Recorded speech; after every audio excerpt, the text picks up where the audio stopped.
وہاں پہ صورتحال ایسی بن رہی ہے کہ کسی بھی وقت بڑا تصادم ہو سکتا ہے. ابھی تو چھوٹی موٹی ریلیاں اور کارکن آمنے سامنے, یہ جیسے جیسے وقت قریب آتا جا رہا ہے یہ ٹینشن جو ہے بڑھتی جا رہی ہے. آپ کیا سمجھتے ہیں؟ اور نبیل قبول صاحب نے بھی آج ایک بڑی اہم بات کی, انہوں نے کہا کہ ممکن ہے کہ کوئی امیدوار کو ٹارگٹ بنایا جائے جو یہاں سے الیکشن لڑ رہے ہیں, اور اس کے بعد گورنر راج کے خدشات بھی انہوں نے ظاہر کیے. یہ ساری صورتحال کو آپ کس طرح انالائز کریں گے؟ جی دیکھیں, نبیل قبول نے یہ خدشات کا اظہار کیا کہ بڑا واقعہ ہو سکتا ہے الیکشن سے پہلے, اور کچھ لوگ پہلے سے پریڈکٹ کر رہے تھے کہ کوئی سچویشن ایسی زیادہ خراب ہوئی اس حلقے میں 246 میں جو الیکشن کے بعد فضا بنی ہے, کلیشز ہو رہے ہیں Jamaat Islami, M Q M اور پاکستان تحریک انصاف کے درمیان, ان کے جو کارکنان آپس میں مختلف جگہوں پہ الجھ رہے ہیں, تو اس کی سچویشن سے کچھ لوگ یہ اندازے لگا رہے ہیں, خدشات کا اظہار کر رہے ہیں کہ وہاں پہ گورنر راج کی تیاری ہو رہی ہے. وہ گورنر راج کی تیاری تو اس سے پہلے بھی ہو رہی تھی جب ایم کیو ایم کے مرکز پہ ریڈ ہوئی, اور اس کے بعد جتنی سچویشن اور سہولت مرزا کے بیانات جو سامنے آئے تو سچویشن خاصی گمبھیر ہو گئی, اور ایسا لگ رہا ہے جیسے کہ وہاں پہ ایک نیا ماحول کریٹ کرنے کی کوشش کی جا رہی ہے. اور کراچی کے جو شہری ہیں وہ تو امن چاہتے ہیں, وہ کوئی بھی جماعت اس وقت وہاں پہ امن کا نعرہ لگائے گی تو اس کی سپورٹ ان کو ملے گی, لوگ جو ہیں ان کی سپورٹ کریں گے, پی ٹی آئی ہو, جماعت اسلامی ہو, دوسری جماعتیں ہوں. لیکن ایم کیو ایم یا پیپلز پارٹی اور اے این پی, یہ تینوں جماعتیں کراچی میں پچھلے کئی سالوں سے, کئی دہائیوں سے وہاں پہ موجود ہیں, اور ان سے لوگ مایوس ہو چکے تھے, جس کی وجہ سے اب کیونکہ مرکز ہے ان کا عزیز آباد, ان کا اپنا علاقہ ہے ایم کیو ایم کا, تو وہاں پہ وہ ایم کیو ایم اپنا پورا زور لگائے گی. اور یہ جو کلیشز ہیں وہ اوبیسلی کارکنان ہوتے ہیں, ایم کیو ایم کلیم کرتی کہ یہ ہمارے کارکنان نہیں ہیں. لیکن اگر ایم کیو ایم کا رویہ دیکھیں تو آپ نے اشارہ یہ کیا ہے کہ جواز تلاش کیا جا رہا ہے گورنر راج کا. ایک تو یہ بتائیے کیوں ایسا ہم سوچتے ہیں کہ وہاں گورنر راج لگ سکتا ہے, اور دوسرا یہ کہ اگر گورنر راج لگتا ہے تو اس کا بینیفیشری کون ہے اور کس کو نقصان ہے؟ دیکھیں, گورنر راج کی جو خبریں آ رہی ہیں کافی عرصے سے کہ گورنر راج وہاں پہ لگایا جا رہا ہے تاکہ یکسوئی سے وہاں پہ آپریشن کیا جا سکے, لیکن کچھ اندازے یہ بھی ہیں کہ پاکستان پیپلز پارٹی یا ایم کیو ایم یا جو مسلم لیگ نواز ہے فیڈرل میں بیٹھی ہے, انہوں نے یہ اشارے دیے ہیں کہ آپ نے جو بھی آپریشن کرنا ہے, رینجرز ہوں یا اور دوسری ایجنسیوں نے آپریشن کرنا ہے, تو ان کی پوری ہم بیکنگ کر رہے ہیں. جب یہ سوال پیدا ہوا کہ بیکنگ جب جماعتیں کر رہی ہیں, پیپلز پارٹی بھی کر رہی ہے, پی ایم ایل این بھی کر رہی ہے, ایم کیو ایم کے کچھ تحفظات ہیں, تو مین جو پولیٹیکل پارٹیز ہیں اگر وہ بیکنگ آلریڈی کر رہی ہیں تو پھر گورنر راج کا جواز نہیں ہے, یعنی کسی جگہ پہ کوئی رکاوٹ نہیں ہے رینجرز کو کارروائی کرنے میں. جو کہ انہوں نے میٹنگ کی, نواز شریف وہاں پہ موجود تھے, سارے یعنی قیادت موجود تھی, تو وہاں پہ یہ طے پایا کہ بلا رکاوٹ بلا تفریق یہاں پہ آپریشن کیا جائے گا, یعنی ٹارگٹ کیا جائے گا. اور وہ جو ٹارگٹ کلرز ایسے جو وہاں پہ آپریشن میں کوئی رکاوٹ آئی ہے؟ نہیں, رکاوٹ کوئی نہیں آئی. تو پھر ابھی خدشات آ رہے ہیں نا, پھر گورنر راج کی باتیں کیوں کی جا رہی ہیں؟ دیکھیں, نبیل قبول نے اب تازہ جو سچویشن بنی ہے, کیونکہ آپ نے دیکھا ہوگا کہ جو بھی کوئی تازہ واقعہ ہوتا ہے یا سچویشن ایسی کریٹ ہوتی ہے تو پھر کہیں نہ کہیں وہ ایک دم سے پہنچ جاتی ہے, جیسے گورنر راج کہ جی گورنر راج لگایا جائے گا, اس لیے یہ فضا اس طرح کی بنی ہوئی ہے. اور کوئی ایسا واقعہ ہو گیا, انہوں نے کہا کہ سرپرائز ملے گا اور 90 پہ چھاپا پڑا اور وہاں گرفتاریاں ہوئی, وہ انہوں نے کہا جی میں نے اسی سرپرائز کی بات کی تھی, ابھی اور بھی سرپرائزز باقی ہیں. یہ نبیل قبول صاحب کے کوئی ایجنسیوں سے بھی رابطے ہیں؟ رابطے ہوں گے اوبیسلی, بہت سارے پولیٹیشینز جن کے رابطے رہتے ہیں, اور انہوں نے دیکھے نا ایم کیو ایم کی طرف گئے, پھر ایک دم سے ریزائن کیا, پھر یہ سارے جو واقعات ہیں اس کے بعد ریڈ ہوئی, مختلف سچویشن جو ہیں وہ تبدیل ہوئی وہاں پہ کراچی میں. کراچی کی سچویشن پہ اب اوبیسلی کوئی بھی اگر خدشات کا اظہار کیا جائے تو وہ اس کو اہمیت ملتی ہے. بالکل, ذرا دیکھ لیں کہ نبیل قبول صاحب نے کیا فرمایا, پھر اس کے بعد اس پہ کمنٹس کرتے ہیں.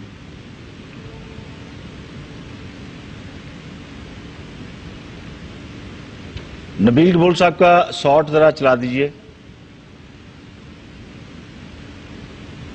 این اے 240 ایم کیو ایم سے جو میں نے استعفیٰ دیا, این اے 240 میں ایک اپنی غلطی مانتا ہوں کہ میں ایک ایسی جماعت میں چلا گیا جس جماعت میں مجھے نہیں جانا چاہیے تھا, اور جب میں نے وہاں جا کے احساس کیا کہ یہ میری غلطی ہے, میں نے وہ جماعت بھی چھوڑ دی ایم کیو ایم, اور میں نے ایم این اے شپ کا بھی استعفیٰ دے کر دوبارہ اپنے حلقہ لہری میں آیا. یہ انہوں نے اپنی اس غلطی کا اعتراف کیا جس کے بارے میں فرما رہے تھے کہ غلطی سے میں ایم کیو ایم میں چلا گیا, لیکن اب ان کے پاس کوئی چوائس نہیں ہے کہ وہ کسی سیاسی جماعت کو جوائن کرے جس میں ان کی اپنی پرانی جماعت پیپلز پارٹی ہے اور پی ٹی آئی میں بھی جانے کا اس خواہش کا انہوں نے اظہار کیا. لگتا ہے یہ احمد ولی صاحب پی ٹی آئی نے ان کو گھاس نہیں ڈالی اور ادھر شرجیل میمن نے کہا کہ انہوں نے آنے کا کہا ہے لیکن پارٹی ابھی فیصلہ نہیں کیا. پارٹی ابھی غور کر رہی ہے کہ ان کو واپس تو نہ ہی سمجھے یا نہیں. تو مشکل سچویشن میں ہے نبیل گبول بھی کہ کچھ فیصلے ایسے پھر مہنگے پڑتے ہیں. پھر سچویشن ایسی کیونکہ وہاں پہ دوسرے لوگ بھی ہوتے ہیں جو اعتراضات بھی اٹھاتے ہیں کہ ایک بندہ وہاں پہ گیا ہے اس کو دوبارہ سے بڑے آرام سے آپ نے واپس لے لیا. تو اوبیسلی مخالفت بھی ہوگی ان کی پیپلز پارٹی میں واپسی کی اور پی ٹی آئی میں تو خاص طور پہ ہے آلریڈی مخالفت ان کی. بالکل ٹھیک ہے.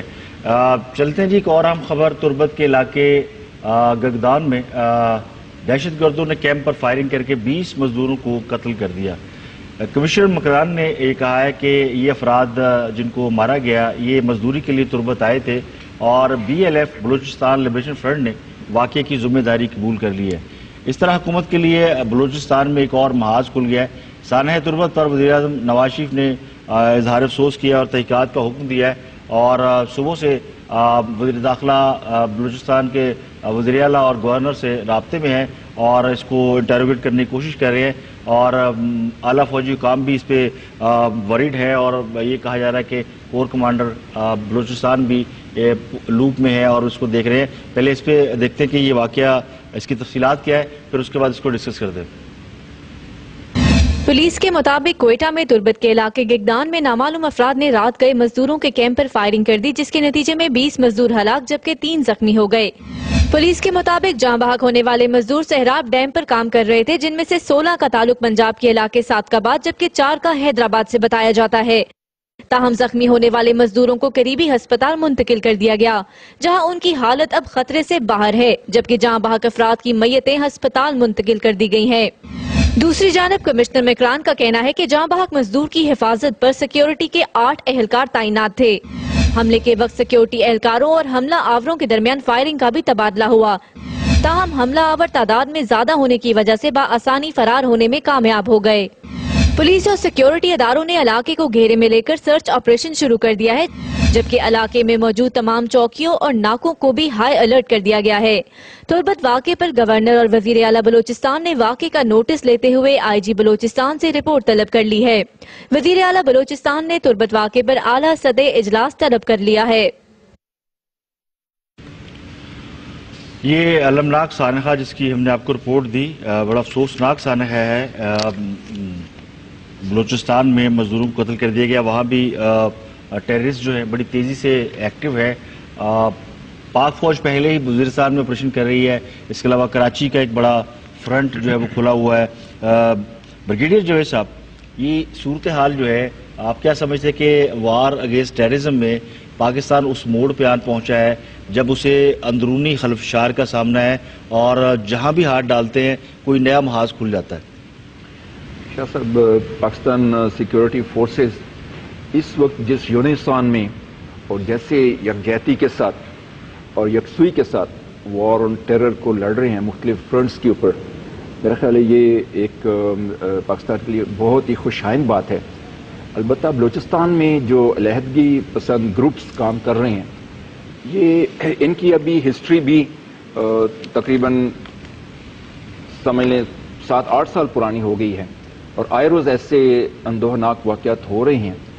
البتہ بلوچستان میں میرا خیال ہے کہ ہم پچھلے 5 سال کا اگر آپ ایک جائزہ لیں تو حالات کافی بہتری کی طرف ہیں اور قومی یکجہتی کا اس سارے معاملے میں اس وقت جو اظہار ہو رہا ہے اس میں امید ہے کہ انشاءاللہ بلوچستان میں یہ جو ناسور ہے علیحدگی پسندی کا اور یہ جو فورسز ہیں یہ بھی جلدی ہی بتائیں کہ فوری طور پہ اس معاملے کو ایڈریس کیا جا سکتا ہے. بلوچستان لبریشن فرنٹ کے بارے میں بڑی اوپن اب تو یہ ڈیبیٹ ہے کہ وہ اسٹیٹ کے باغی ہیں اور وہ ریاست کے اوپر حملے کرتے ہیں تو ان کو پکڑنے کے لیے آپ کو پوری یکسوئی سے ایک بڑا آپریشن کرنا پڑے گا.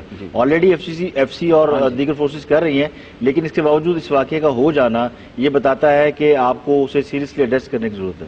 ابھی تک ایسے گروپوں کو ظاہر ہے لبرٹی آف آپریشن کسی حد تک ہے ان کے پاس جو یہ اس طرح کے واقعات کر رہے ہیں اور آئے روز تو نہیں لیکن پھر بھی ابھی ان کی کسی حد تک فریکوینسی پہلے سے کم ہوئی ہے. البتہ اس طرح کی تحریک کو کچلنے کے لیے کچھ ٹائم تو چاہیے. بلوچستان کی حکومت خود اس میں کافی ایکٹیو ہے، اور ان گروپوں کو آپ کو معلوم ہے کہ مذاکرات کی دعوتیں بھی ہو چکی ہوئی ہیں، اور لیکن اس میں جو اینٹی اسٹیٹ ایلیمنٹس اور ہمارے ملک کے جو دشمن ہیں اس میں چونکہ ان کا ہاتھ ملوث ہے، اور وہ ہاتھ بھی دیکھا جا چکا ہے مختلف موقعینس پر. تو انڈیا کے بارے میں بھی کہا جاتا ہے کہ وہ اس کو سپورٹ کرتا ہے، اور جیسے ہی پاکستان کوئی ایسا وینچر کرتا ہے کہ جس میں اس کی دفاعی صلاحیت کے حوالے سے کوئی نہ کوئی ایکٹیویٹی ہوتی ہے، تو بلوچستان میں ایسی موومنٹ ہم دیکھنے میں ہمیں آتی ہے، یعنی ریئیکشن دیکھنے میں آتا ہے. ابھی پاکستان کا امریکہ کے ساتھ تقریباً $1 ارب کا معاہدہ ہوا ہے، اجازت ملی ہے پاکستان کو ہیلی کاپٹر خریدنے کی اور کچھ اور دفاعی آلات خریدنے کی. انڈیا نے اس کا جو ریئیکشن ہے کہ فرانس کو آرڈر دیا ہے کہ 30 سے 70 طیارے فائٹر پلینز انہوں نے خریدنے. یہ جو خطے میں دوڑ لگی ہوئی ہے پاکستان کی اور انڈیا کی دفاعی آلات کی خریداری میں اور اپنی برتری کو شو آف کرنے کی، اور اس کا امپیکٹ ہم یہ دیکھتے ہیں کہ جو مقامی تحریکیں ہیں، علیحدگی پسند تحریکیں ہیں، ان کو بھی یہ بیک اپ کرتے ہیں، ان کو سپورٹ کرتے ہیں. یہ اس کا بھی کوئی رد عمل ہو سکتا ہے؟ آپ سمجھتے ہیں اس کا کنیکٹیوٹی اس سے بھی ہے جو پاکستان اسلحہ خرید رہا ہے؟ اس میں جو ڈے ٹو ڈے جو رد عمل ہے اس میں تو یہ نہیں اس سینیریو میں دیکھا جا سکتا، کیونکہ اس طرح کے آپریشنز کئی دن پہلے پلان ہوتے ہیں، پھر ریہرس ہوتے ہیں، پھر علیحدگی پسند اس طرح کے سانحے جو ہے کر پاتے ہیں. البتہ بلوچستان کی علیحدگی پسندی میں ہندوستان کا ہاتھ تو اب کوئی ڈھکی چھپی بات نہیں ہے. اس کے ثبوت تو گورنمنٹ لیول پر ان کو بھی مل چکے، امریکہ کو بھی مل چکے ہیں، مگر ہندوستان اس بات سے کب باز آئے گا؟ ہم نے اپنے گھر کو خود ہی سیدھا کرنا ہے، اور ہم نے اپنے کنٹرول کو اس حد تک لانا ہے کہ ہم ہندوستان کی اس شرارت سے اور اس خباثت سے باز آ سکیں. خطے میں جہاں تک ہتھیاروں کی دوڑ ہے تو ہندوستان تو برتری کی خواہش کے ساتھ اس میں لگا ہوا ہے، اور پاکستان منیمم ڈیفینسو جو پاسچر میں اس کو مینٹین کرنے کے ہے، برتری کی دوڑ میں تو پاکستان ہے نہیں ہے. البتہ پاکستان کی حکومتیں over a period of time جو ہندوستان کی جگرناٹ پالیسی ہے اور پاکستان کو دھمکانا اور اپنے زیر اثر لانے کی جو ان کا ایک آن گوئنگ کوشش ہے، اس میں پاکستان کی یہ کوششیں کہ ہم اپنے دفاعی نظام کو اپڈیٹ کرنے کے لیے یہ ہمارے پاس یہ صلاحیت موجود ہے کہ ہم ساری معاملات سے نمٹتے ہوئے بلوچستان میں بھی ایک ایسا آپریشن شروع کر دیں جس طرح ہم نے شمالی وزیرستان میں شروع کیا ہوا ہے. بلوچستان میں کسی اسپیشل ایسے آپریشن کی ضرورت نہیں ہے. شمالی وزیرستان کو تو پن پوائنٹ کیا گیا ہے، تو بلوچستان پورے کا پورا جس میں علیحدگی پسند جو ہے وہ موقع ملنے کی اوپر اس طرح کے جو حرکتیں کرتے ہیں. تو لیکن سیکیورٹی کا ایک آپریشن جو پورے بلوچستان میں قائم کیا گیا ہے، جو ایک نظام قائم کیا، اس کے تحت یہ ایک طرح کا آن گوئنگ پروسیس ہے. پاکستان سیکیورٹی فورسز تربت میں یہ سب سے سینسٹیو ایریا ہے. پہلے بھی بہت ساری یہاں پہ کلنگز ہوئی اور لاشیں بھی ملتی رہی ہیں وہاں، بہت سے فارنر اور زیادہ تر پنجابی اور اس طرح کے لوگ نشانہ بن رہے ہیں. آپ کیا سمجھتے ہیں یہ بلوچستان کا مسئلہ یہ فلیئر اپ ہو رہا ہے، اس کو دانستہ چھیڑا گیا ہے تو جو ہٹانے کے لیے کہ شمالی وزیرستان سے فوجیں پوری فوج پوری تندہی سے آپریشن کر رہی ہے، یا آپ سمجھتے ہیں کہ یہ کوئی اور اس کا رد عمل ہے؟ کل بھی لاہور میں بلکہ پورے پاکستان میں یہ ڈسکس ہوا کہ لفظ میں بلوچستان کے اوپر ایک سیمینار تھا اور وہ سیمینار جو ہے وہ کینسل کر دیا گیا اچانک. اس کے اوپر سوشل میڈیا پہ بہت سارا ریئیکشن ہے اور خاص کر بلوچوں کا بہت زیادہ ریئیکشن ہے کہ اس معاملے میں ہمیں آپ نے لب کشائی کی اجازت نہیں دی. یہ آپ کو اس کا تسلسل دیکھتے ہیں، ان کا کوئی کنیکٹیوٹی دیکھتے ہیں کہ یہ اس کا کوئی تسلسل ہے؟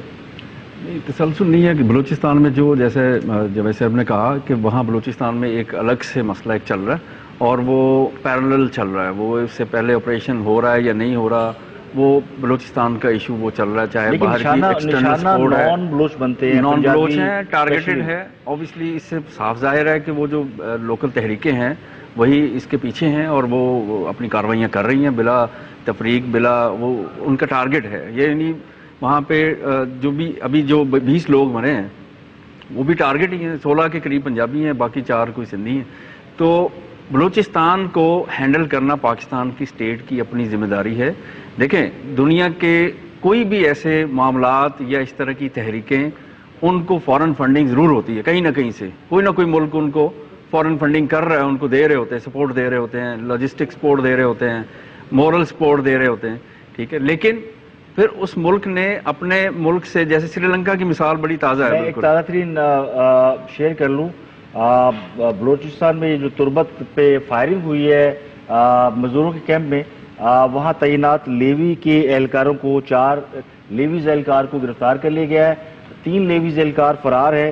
یہ 7 افراد ڈیوٹی پر مامور تھے, ان کو اریسٹ کر لیا گیا, ایف سی نے انہیں پکڑ لیا ہے. 4 لیویز اہلکار گرفتار ہے جبکہ 3 فرار ہو گیا. ان کے گھروں پر چھاپے مارے جا رہے ہیں. یہ تمام افراد مزدوروں کی سیکیورٹی پر مامور تھے اور جب یہ حملہ ہوا ہے تو یہ وہاں سے ایبسنٹ پائے گئے ہیں.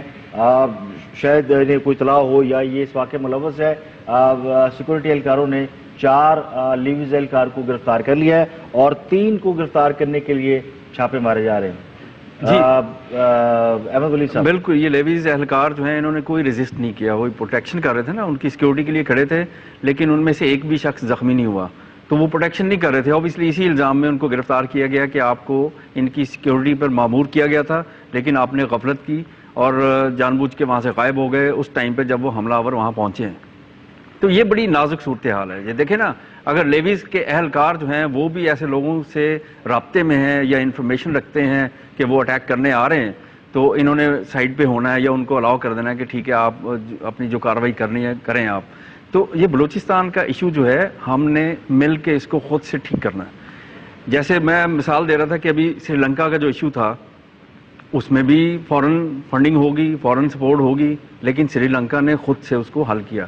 تو اس لیے ہمیں کسی پہ نظر رکھنے کی بجائے یا ان کی منتیں کرنے کی بجائے کہ وہ اس کو نہ کریں, یہ نہ کریں, وہ نہ کریں, یہ نہیں ہے. ان دا اینڈ آپ کو خود ہی سالو کرنا ہے. اگر کوئی انوالو ہے, دس از یور پرابلم. یس, ہماری پرابلم حل کرنی ہے. بالکل ٹھیک ہے. اگلی خبر کی جانب بڑھتے ہیں. چین کے صدر زی جن پنگ کے دورہ پاکستان کی تاریخیں فائنل ہو گئی ہیں. چینی صدر 20 اور 21 اپریل کو پاکستان کا دورہ کریں گے.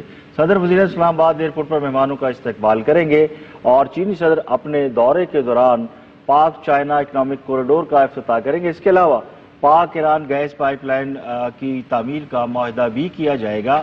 احسن اقبال صاحب نے اس دورے کے بارے میں تفصیلات بتائی ہیں, وہ دیکھتے ہیں کہ احسن اقبال صاحب نے کیا فرمایا.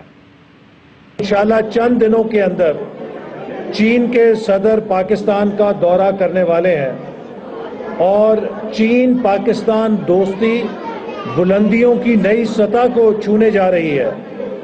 اس دورے کے نتیجے میں پاکستان اور چین کے تعلقات اقتصادی بنیادوں پر استوار کرنے کے لیے ایک نئی بنیاد رکھی جا رہی ہے. اسی طرح آج اگر کراچی کے اندر جو بہتری ہے, اس میں وزیر اعظم نے اقتدار سنبھالنے کے فوراً بعد کراچی کا دورہ کیا اور تمام سٹیک ہولڈرز کو اعتماد میں لے کر کراچی کے اندر ایک سیکیورٹی آپریشن کا آغاز کیا گیا اور آج الحمدللہ اسی آپریشن کے تسلسل کے نتیجے میں نمایاں تبدیلی آ چکی ہے. احسن اقبال صاحب بتا رہے تھے چین کے حوالے سے کہ چینی صدر پاکستان آ رہے ہیں اور کیا کیا وہ اغراض و مقاصد لے کر آئیں گے. کل پارلیمنٹ کے اجلاس میں یہ فیصلہ کیا گیا کہ سعودی عرب اور یمن کے معاملے میں پاکستان کو غیر جانبدار رہنا ہے. پارلیمنٹ کا یہ ڈیسیژن کس قدر اہمیت کا حامل تھا, اس پہ آپ نے بہت سارے اینالسٹ کے تجزیے سنے, تبصرے بھی سنے اور یہ انڈر ڈسکشن ہے.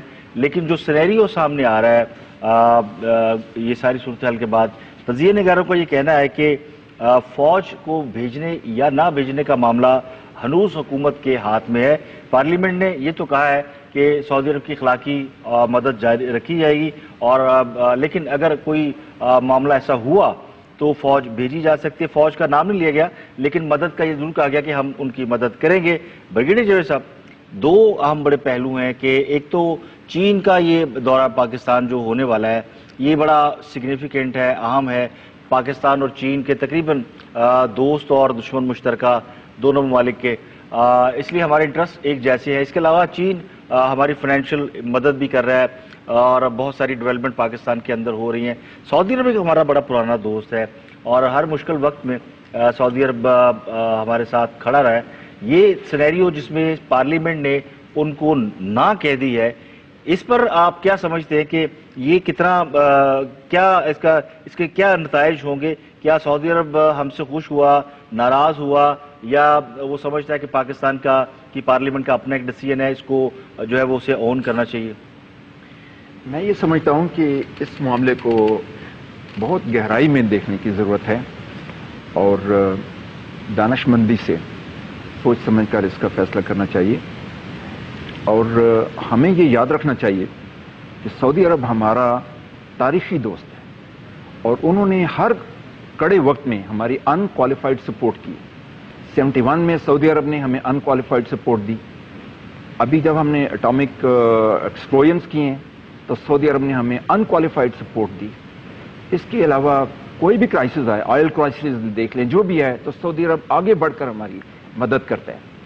آج ہم حوثی باغیوں کے سرپرست بن جائیں یا سعودی عرب سے یہ کہیں کہ حوثی باغی اور آپ برابر ہیں اور ہم آپ کے درمیان نیگوشیٹ کریں اور ہم غیر جانبدار ہیں، تو ایک بہت ہی عظیم دوست کو لوز کرنے والی بات ہے۔ ہمیں بہت سوچ سمجھ کے یہ فیصلہ کرنا ہے۔ سعودی عرب اور حوثی باغی کسی صورت میں بھی ایک پلیٹ فارم پر ہمارے سامنے نہیں ہے کہ ہم سعودی عرب کو یہ کہیں، اور سعودی مزاج کو بھی سمجھنے کی ضرورت ہے۔ اور اس کے کئی اور پارلیمنٹ نے آپ کو پارلیمنٹ کو یہ میں کہتا ہوں کہ یہ ہماری بڑی احمقانہ حرکت ہوگی کہ ہم سعودی عرب سے کہیں کہ حوثی باغیوں کے مقابلے میں ہم غیر جانبدار ہیں، تو وہ کہیں گے وہ آپ کے چاچے کو پتر ہیں اور ہم آپ کے وہی ہمارے برابر ہو گئے نا وہ حوثی باغی۔ امریکہ میں پاکستان کی سابق سفیر جناب سیدہ عابدہ حسین صاحب نے ہمیں جوائن کیا ہے، ڈپلومیٹس ہیں اور سینئر پولیٹیشین ہیں، ان سے اس معاملے پہ رائے لیتے ہیں۔ ویلکم ٹو پاور لنچ بیگم عابدہ حسین صاحبہ، یہ بتائیے گا کہ پارلیمنٹ کا جو فیصلہ سب کے سامنے آ گیا، اب اس فیصلے کے اوپر بہت سارے تبصرے ہو چکے، بہت سارے تجزیے ہو چکے، لیکن ابھی بھی سمجھا یہ جا رہا ہے کہ بال حکومت کے کورٹ میں ہے، جب چاہے یہ فیصلہ ہو سکتا ہے کہ فوج کو سعودی عرب بھیجا جائے۔ کیا یہ تاثر درست ہے؟ جی، میں سمجھتی ہوں کہ یہ تاثر جو ہے یہ تقریباً درست ہے، اور انتظامیہ کے پاس فیصلہ کرنے کی قوت ضرور ہے، اور پھر یہ بھی ہے نا کہ کچھ فوج تو ہماری جا چکی ہے سعودی عرب میں، اب وہ کتنے فوجی ہیں اور وہ کہاں ڈپلوئڈ ہے، اس کے بارے میں کوئی تفصیلی اطلاعات نہ ہیں، مصدقہ اطلاعات نہ ہیں، تو کچھ فوج تو ہماری وہاں تعین ہے۔ لیکن یہ جو فوجی وہاں پہ تعینات ہیں، یہ تو پاکستان اور سعودی عرب کی جو مشترکہ مشقیں ہوتی ہیں، جو گزشتہ سال جیلم کے قریب ہوئی تھی، اس سال سعودی عرب میں ہو رہی ہیں، کوئی 3000 اہلکار وہاں ٹرینڈ کرنے گئے ہیں سعودی فوجوں کو، مشترکہ ایکسرسائز ہوتی ہے۔ یہ فوجیں تو نہ ان کی سیکیورٹی کے لیے گئی ہیں، نہ اس جنگ میں حصہ لینے کے لیے گئی ہیں۔ جی، جنگ میں تو امید ہے حصہ نہیں لیں گی، لیکن سعودی عرب کی فوج بھی تو بہت لمبی چوڑی ہے، اور سعودی عرب دنیا کی سب سے مہنگی اور سوفسٹیکیٹڈ اسٹریٹجک اکوپمنٹ خریدتے بھی ہیں، تو ہمارے فوجی ٹرینرز بھی گئے ہیں، پھر جو ہاؤس آف سعود کا فیکشن ان پاور ہے ان کا تحفظ بھی کرتے ہیں، تو یہ کام تو آلریڈی ہو رہا ہے۔ یہ بتائیے گا کہ سعودی عرب اس فیصلے سے کہ پارلیمنٹ نے ان کو نہیں سپورٹ دی، پاکستانی پارلیمنٹ نے، اس کے کوئی مضر اثرات بھی ہوں گے؟ آپ سمجھتے ہیں سعودی عرب ناراض ہو سکتا ہے، یا وہ سمجھتا ہے کہ نہیں یہ پولیٹیکل سینیریو اسی قسم کا ہے؟ نہیں، میرا نہیں خیال کہ یہاں ناراضگی کی کوئی گنجائش ہے۔ سعودی عرب میں تو جمہوریت نہیں ہے، لیکن ہمارے یہاں ہے، اور ہم نے جمہوری روش اختیار کی جیسا کہ ہم کو کرنا چاہیے۔ یہ بتا دیجیے، چین کے صدر پاکستان آ رہے ہیں 20 اپریل کو، آپ کیا سمجھتی ہے کہ چین اور پاکستان کی دوستی کس قدر اہمیت کی حامل ہے کہ پاک ایران چائنا ایک وینچر بن رہا ہے جس کے تحت گیس پائپ لائن کی تعمیر شروع ہونے لگی ہے؟ آپ سمجھتی ہے کہ یہ خطے میں خوشحالی کی اور امن کی کوئی ضمانت ہے؟ جی، یقیناً ایسا ہے۔ چین اور پاکستان کی دوستی آزمائی ہوئی ہے، بڑی پرانی ہے، اور اسٹریٹجک ایسوسیشن بھی ہے۔ چین نے ہمیں وقتاً فوقتاً ڈیفنس اکوپمنٹ بھی دیا ہے، دیتے رہتے ہیں، اور چونکہ چین اور ہندوستان کی کچھ ان کے بارڈر پہ کشیدگی ہے، چین نے ہمیشہ ہمارا ہر موقع پر ہمیں ترجیح دی ہے ہندوستان کے مقابلے میں. سو چین کے صدر کا وزٹ چونکہ پوسٹ پون ہوا تھا، اب ان کا آنا جو ہے وہ ہمارے لیے یقیناً بہت کارآمد اور سودمند ہوگا. جی بہت شکریہ بیگم عابدہ حسین صاحب. احمد ولی صاحب، چین، ترکی یہ پاکستان کے اس وقت قریب ترین دوست سمجھے جاتے ہیں، اور انویسٹمنٹ کے حوالے سے بھی پاکستان کے اندر جتنی ڈیولپمنٹ ہو رہی ہے، انویسٹمنٹ ہو رہی ہے، دونوں ممالک کا ایک بہت اہم کردار سمجھا جا رہا ہے. کیا اسی وجہ سے سعودی عرب کے اوپر بہت زیادہ جو انحصار تھا وہ ہمیں تھوڑا سا بدلتا ہوا دکھائی دیتا ہے؟ دیکھیں، ابھی کچھ تازہ ترین جو خبریں آئی ہیں نا یو اے ای سے، یو اے ای نے پاکستان کو وارن کیا کہ بڑی ہیوی پرائس پے کرنا پڑے گی پاکستان کو اگر پاکستان انکار کر رہا ہے. بڑا کلیئرلی ان کے منسٹر نے خلیج ٹائمز کو انٹرویو دیا. اچھا، انہوں نے کہا پاکستان کو بھاری قیمت ادا کرنا پڑے گا. ہاں جی، انہوں نے یہ بھی کہا ہے کہ پاکستان کے لیے تہران زیادہ اہم ہے یو اے ای اور سعودی عرب کی نسبت، ٹھیک ہے، جو ان کے لیے بڑا کنسرن ہے. اور یہ اس سے واضح ہو جانا چاہیے کہ جو پاکستان میں کہا جا رہا ہے کہ فوجی آلریڈی وہاں پہ موجود ہیں، آپ نے جیسے بتایا کہ وہاں پہ وہ تو ٹریننگ کر رہے ہیں، مشقیں کر رہے ہیں، جیسے منسٹر مشاہد اللہ نے کہا جی ہمارے ٹروپس تو وہاں پہ سیکیورٹی کے لیے موجود ہیں. دراصل سعودی عرب یا کولیشن جو اس وقت ہے وہ پاکستان کی کھلم کھلا سپورٹ مانگ رہے ہیں. ہڈن سپورٹ تو کچھ نہیں ہوتی. اوبیسلی اگر ہڈن سپورٹ چاہیے ہوتی انہیں تو وہ لے لیتے. وہ آلریڈی ان کے پاس ہے، آلریڈی ہے جو ہے وہ آلریڈی ہے، اور ایک معاہدہ جو وہ مین سپورٹ لینے کا مقصد یہ ہے کہ یمن کو باور کروانا کہ پاکستان ہمارے ساتھ کھڑا ہے، ٹھیک ہے. اور یہ اسٹرینتھ ہوتی نا، کوئی بھی ملک کسی ملک کے لیے سپورٹ کیوں مانگتا ہے؟ یہ جو احمد ولی صاحب نے پوائنٹ اٹھایا ہے یہ نقطہ ویلڈ ہے کہ سعودی عرب چاہتا ہے کہ کھلم کھلا حمایت کی جائے تاکہ دنیا کو پتہ چلے کہ ان کے ساتھ ایک طاقتور فوج ہے. انتہائی اہم نقطہ ہے جی جو ولی صاحب نے اٹھایا ہے. اب دیکھیں، عظیم جو دوست ہوتے ہیں ان کے ساتھ ڈیلی ڈیلی اور میں کرتا ہوں، میں آتا ہوں، میں جاتا ہوں، میں پوچھتا ہوں، ایسی باتیں تو نہیں ہونی چاہیے. چین اور سعودی عرب ایسے دوست ہیں پاکستان کے کہ ہمیں ان کوالیفائڈ اور انکنڈیشنل سپورٹ دینی چاہیے. ویسے اس کے اور بھی کچھ پہلو ہیں، ان پر بھی ہمیں غور کر لینا چاہیے. یہی سعودی عرب کل اگر ہمیں ایک پیغام بھیجے کہ طالبان جو ہیں ان کے ساتھ ہم آپ کے ساتھی نہیں ہیں، ہم آپ کا طالبان کے ساتھ جو ہے وہ پیچ اپ کروا دیں گے، تو ہمیں کیسا لگے گا؟ یا بلوچ علیحدگی پسندوں کے ساتھ ہم آپ کی گفتگو میں تھوڑی اور آپ کی آپس میں بات چیت میں ہم آپ کی کردار ادا کر دیں گے، ہمیں کیسا لگے گا؟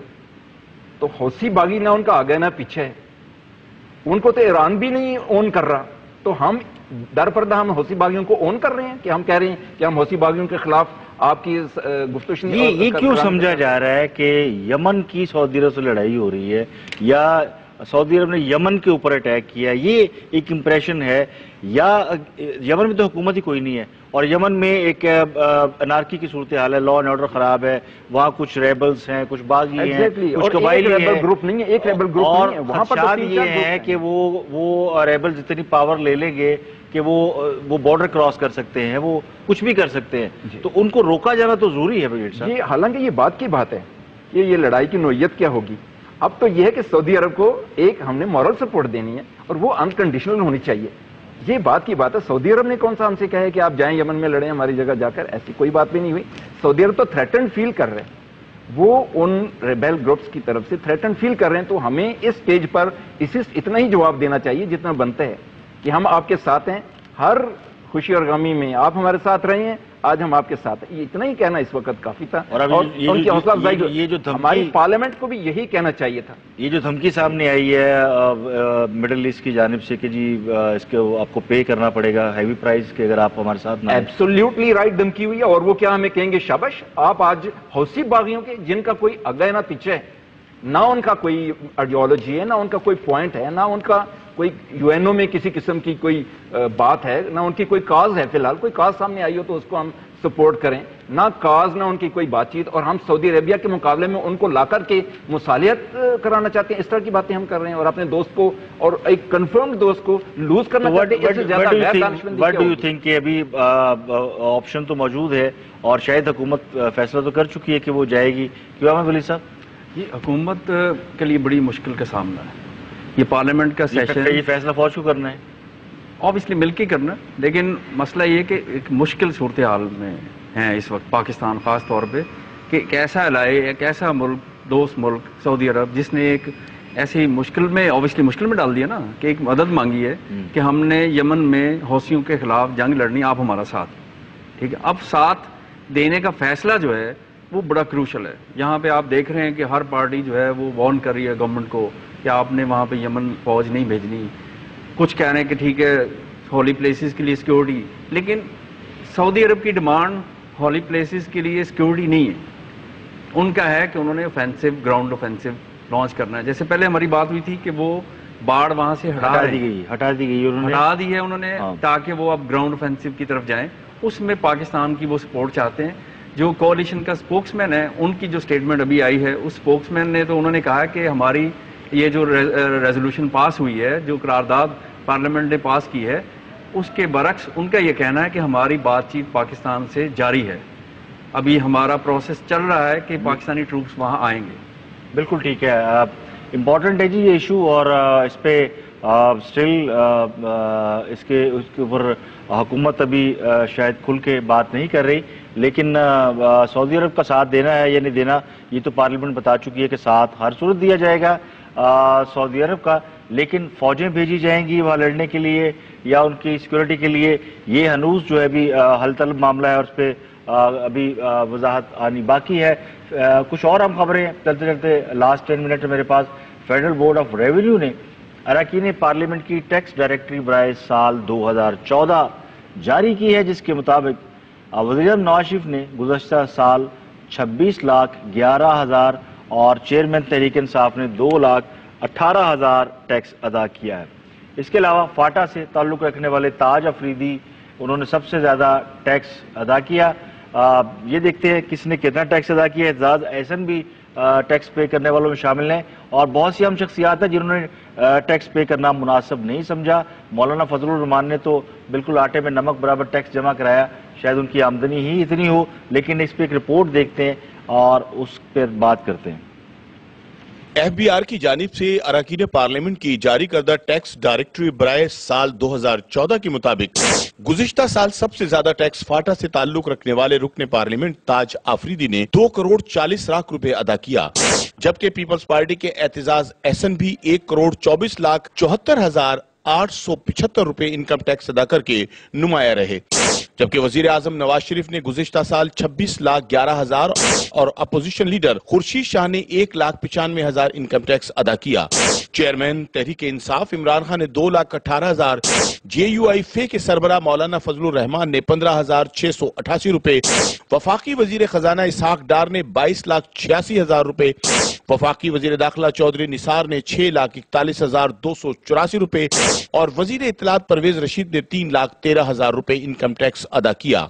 چیئرمین سینٹ رضا ربانی نے 6,85,707 روپے، اسپیکر قومی اسمبلی ایاز صادق نے 3,27,895، وزیر اعلیٰ پنجاب شہباز شریف نے گزشتہ سال 51,25,000، حمزہ شہباز نے 48,88,000، شاہد خاقان عباسی نے 22,13,000، مشاہد حسین سید 49,334 روپے، شیخ رشید 3,03,000، احسن اقبال 1,30,000، خواجہ سعد رفیق 20,41,936 روپے، شفقت محمود نے 72,095 روپے انکم ٹیکس ادا کیا، جبکہ مسلم لیگ نون کے رہنما اقبال ظفر جھگڑا نے گزشتہ سال کوئی ٹیکس ادا نہیں کیا۔ یہ آپ نے رپورٹ دیکھی رکین اسمبلی نے ٹیکس جو ادا کیا۔ احمد ولی صاحب، یہ میتھڈ کیا ہے اور کس طرح یہ ظاہر ہوتا ہے؟ بڑے بڑے لوگوں نے، بڑے سینئر پارلیمنٹیرین نے خود پرائم منسٹر نے بڑا کم ٹیکس ادا کیا، خان صاحب کا تو 2,18,000 ٹیکس، اس سے زیادہ تو ٹیکس جو ہے وہ عام آدمی پے کر رہا ہے۔ جی بالکل، یہ پہلے سے ہر سال ایک ایشو جب بھی یہ اثاثے جمع ہوتے ہیں تو الیکشن کمیشن میں ایک بندے کو اسٹیٹمنٹ دینا پڑتی کہ میرے یہ ایسٹس ہیں اور میں اتنا ٹیکس دے رہا ہوں، انکم ٹیکس۔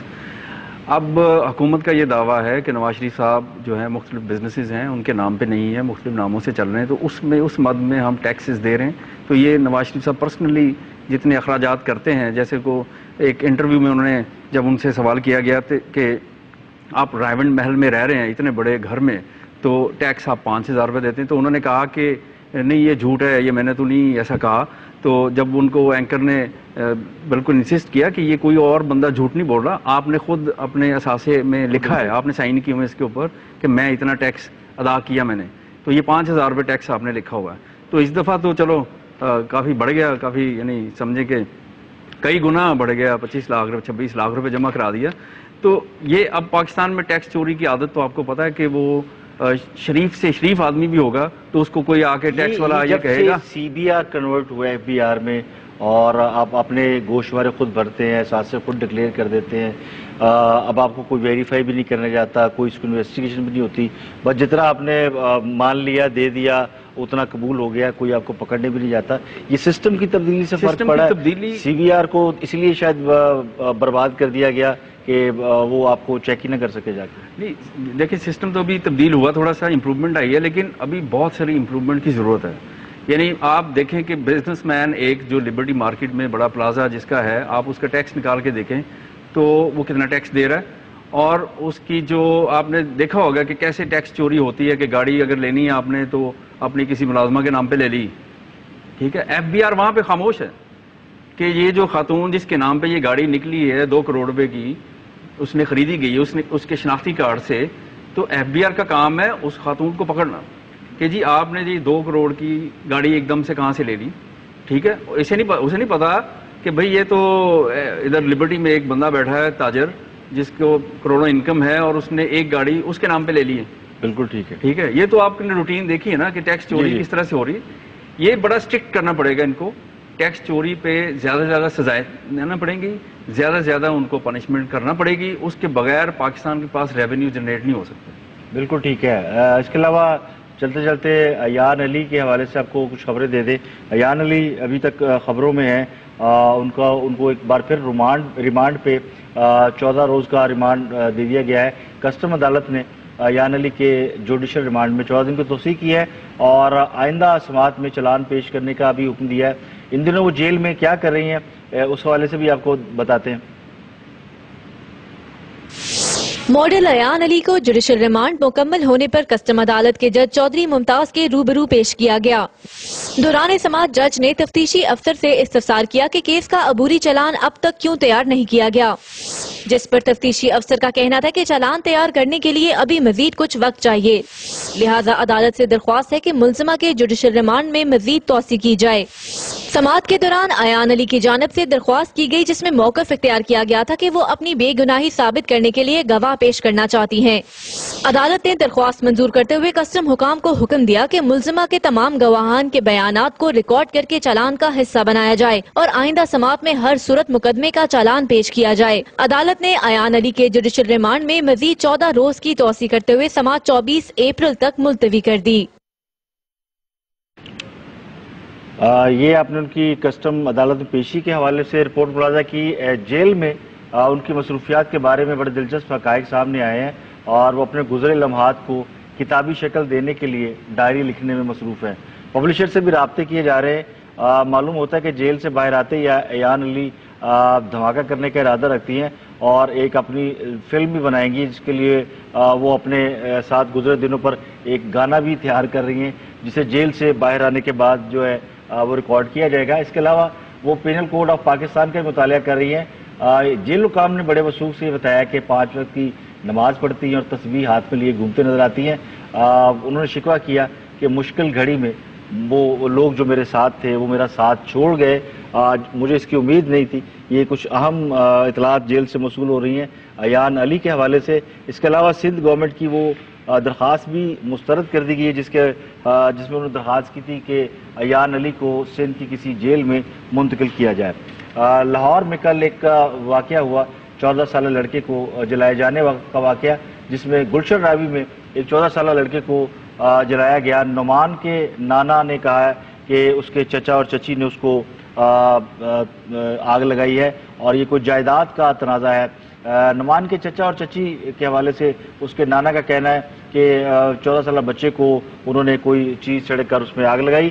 نعمان درزی ہے پیشے کے اعتبار سے اور جمعے کی سپہر نواں کوٹ میں کے علاقے میں اپنی دکان پر جانے کے لیے گھر سے نکلا اور سمن آباد موڑ کے قریب مبینہ طور پر 2 نامعلوم موٹر سائیکل سواروں نے اس پر مٹی کا تیل چھڑک کر آگ لگائی۔ انتظامیہ کے مطابق، ہسپتال انتظامیہ کے مطابق، یعنی ڈاکٹر سے یہ کہنا ہے کہ وہ 50% جل چکا ہے، اور لیکن پولیس یہ کہتی ہے کہ جس جگہ کا بتایا جا رہا ہے، جائے وقوع جو کہا جا رہا ہے، وہاں پر نہ کوئی جلانے کی کوئی ایویڈنس ہے اور نہ ہی وہاں کسی موٹر سائیکل سوار کے حوالے سے کوئی ان کو ایویڈنس ملی ہے۔ نعمان نے اپنے والد کی وفات کے بعد اس کی والدہ نے دوسری شادی کی جس کا اس کو گہرا رنج تھا۔ اس کو اس کی والدہ کا کہنا، جو ان کے سوتیلے والد ہیں، وہ یہ کہتے ہیں جی کہ اس بچے نے خود کو آگ لگائی۔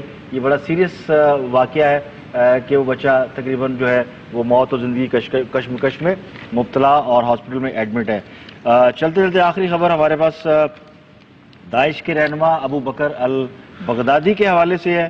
ان کے حوالے سے آپ کو یہ بتائیں کہ یہ سوال اٹھایا جا رہا ہے انٹرنیشنل میڈیا میں، بہت سی خبریں ہیں کہ کیا داعش کے رہنما ابو بکر البغدادی ایک یہودی ہے؟ اب تک ایسی کئی کہانیاں منظر عام پر آ چکی ہیں کہ ابو بکر البغدادی اسرائیلی ایجنٹ اور موساد کا تربیت یافتہ ہے، اس کے والدین یہودی ہیں۔ اس کی حقیقت کیا ہے، اس کے حوالے سے ایک پیکج دیکھتے ہیں اور اس کے بعد آپ سے اجازت چاہیں گے۔ غیر ملکی جریدے ویٹرنز ٹوڈے کے مطابق جب سے ابو بکر البغدادی منظر عام پر آئے ہیں، ان کے متعلق مختلف نظریات گردش کر رہے ہیں کہ وہ موساد اور امریکہ کے ایجنٹ ہیں۔ اب ایک نیا نظریہ سامنے آیا ہے جس کے مطابق کہا جا رہا ہے کہ البغدادی بنیادی طور پر ایک یہودی ہے۔ جریدے نے انکشاف کیا ہے کہ البغدادی کا اصل نام الیاٹ شمون ہے۔ جریدے نے یہاں تک دعویٰ کر دیا ہے کہ البغدادی کو موساد نے ٹریننگ دی اور داعش کے رہنما اور خلیفہ کے طور پر کام کرنے کے لیے اسے اسرائیل کی طرف سے بھاری رقم دی جا رہی ہے۔ اس انکشاف سے قبل سابق CIA عہدیدار ایڈورڈ سنوڈن نے البغدادی کو CIA اور موساد کا ایجنٹ قرار دیا تھا۔ ایک عرب کالم نگار نے سنوڈن کے دعوے کی تصدیق ان الفاظ میں کی تھی کہ ویسے تو دعوے کا پتہ نہیں، لیکن یہ البغدادی غزہ میں اسرائیلی جارحیت پر